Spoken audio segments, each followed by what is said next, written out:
Within the lightless confines of Torah's pits, within the lake of ebon darkness, a new soul drifted. Within the comfort of soothing existence, gentle voices forever whispered, teaching her, soothing and caressing her mind, molding her thoughts as she slowly evolved from a mere life form to the status of the sentient female.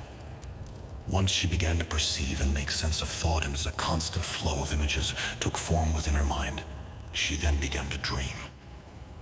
Within her dreams, she grasped the learning of languages, and it was pleasing to her.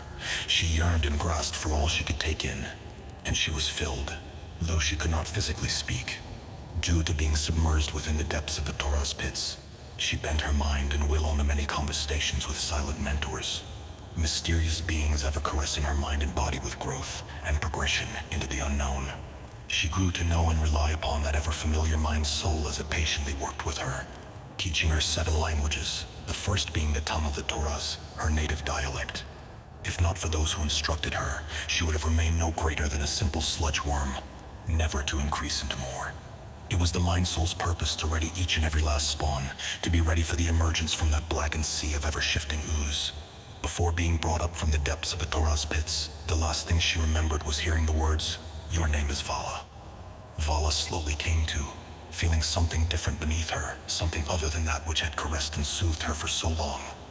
Turning to the side, she began gagging and coughing, purging herself from the suffocating effects of the black ooze filling her lungs. Wiping her eyes, she spit, panting heavily with the exertion to be rid of the burning within her lungs, then gagged violently. Soon she could breathe, sucking in air and dousing the burning flame within her chest, while a few about her succumbed to the fire and became still, lifeless.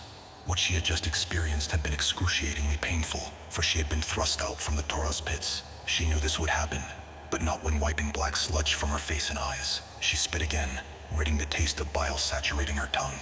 It did not help. "Disgusting," she muttered, spitting again. She then froze, a look of wonder crossing her face. She had spoken aloud. She had said a word. A scraping sound formed behind snapped Valla out of her thoughts.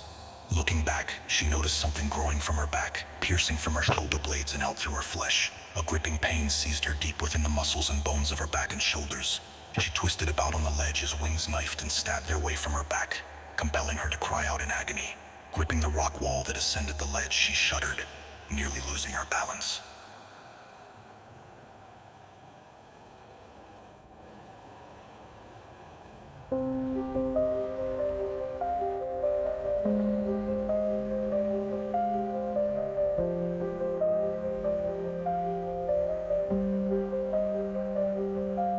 There was nothing she could do but cry out as her wings grew and expanded. The misery of this ordeal put her in mind to dive back down from whence she came, retreat back into that time when all was safe and caressing bliss.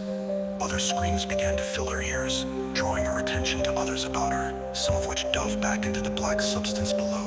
Another, cloaked with a physique similar to her own, leapt from the ledge, diving back into the thick black gel below. As it plunged into the place of its birth, it was instantly engulfed in an auburn burst of flame from which came no scream.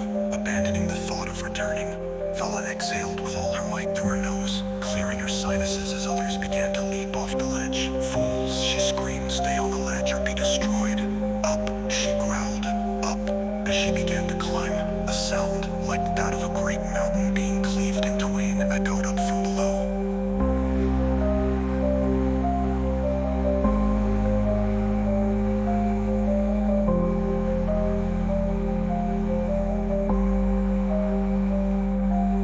Cylindric pit shuddered once, then all was still.